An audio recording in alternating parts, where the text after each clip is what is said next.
Alright, to start this off, this will be Ari/Aritz's Desperation Guidebook for Beginners. I'm someone who has waved before, a couple times, and I've seen most of the things that Desperation has to offer.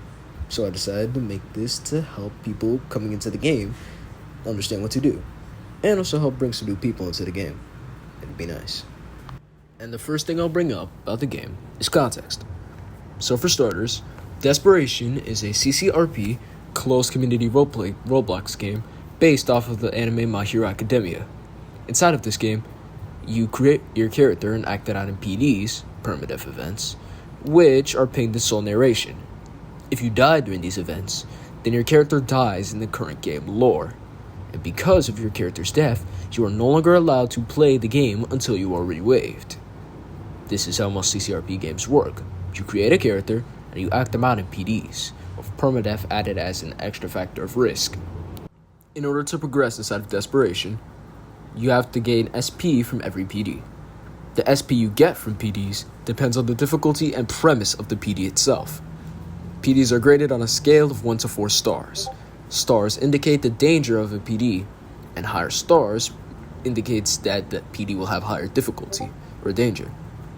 You can leave higher than 1-star PDs via escape tunnels by typing !escape after waiting by a tunnel for about 20 to 30 seconds outside of combat.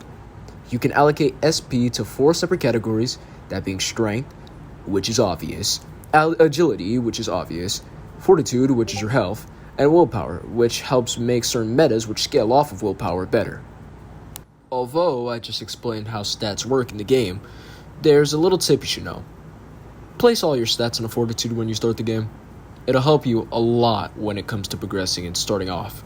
In Desperation, there are 4 different types of power systems, or main forms of strength.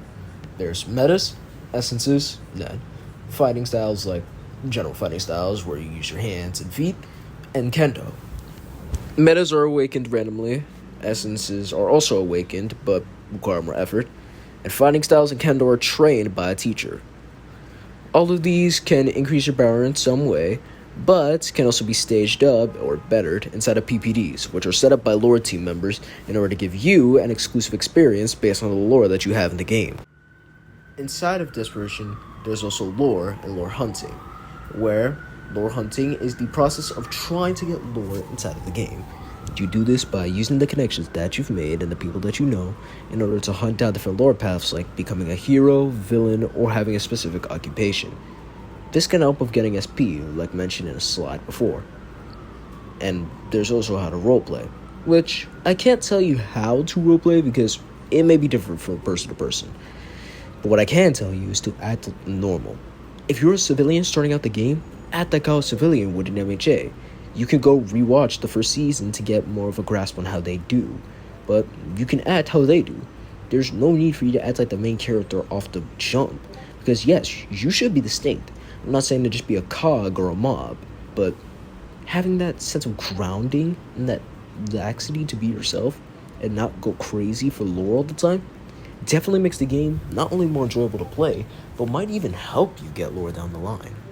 In Desperation, money gain and transactions can be pretty fluid and important inside the game. You gain money by robbing people like a criminal, or by working a job to get in safely. When you become a member of the game, when you get waived, there's going to be a lot of jobs for you to get. You're going to have to join their Discord server and make an application to apply for them. Using the yen you get from the jobs, you can buy things like weapons, knives, katanas, things like that, which require weapon licenses. But you can also buy food or items for movement, like bikes or skateboards or hoverboards, if you need them. These will cost a good amount, though, so be prepared to put in work. Customization and clothing. Customization requires you to use hardline clothing, since Desperation uses your Roblox avatar's clothing. And the reason why I say hardline is because, 1, it looks good, and 2, it's the main form of clothing inside Desperation. It looks the best since the lines pop out, and it makes you stand out amongst the crowd. For your character, you have a customization little one at the start of the game when you first join in. It helps you do rudimentary customization for your character, but for more complex things, you'll need yen for changing your hair color, drawing up and making a decal of your custom eyes, and etc. etc. Paying real money for custom quirks, because yes, in this game you do pay real money for things like custom quirks. It costs a lot. Of course, all this stuff may also be confusing, so you can ping me with my thing here, my username on Discord, in Desperation. But my general Discord username is going to be posted right about now. And with that being in place, you'll be able to meet me up, chat with me if you're confused about anything. I'll be happy to help, since it'll be good to help some people who are coming into the game get a better grasp on things. But other than that, that's all I've got to talk about here.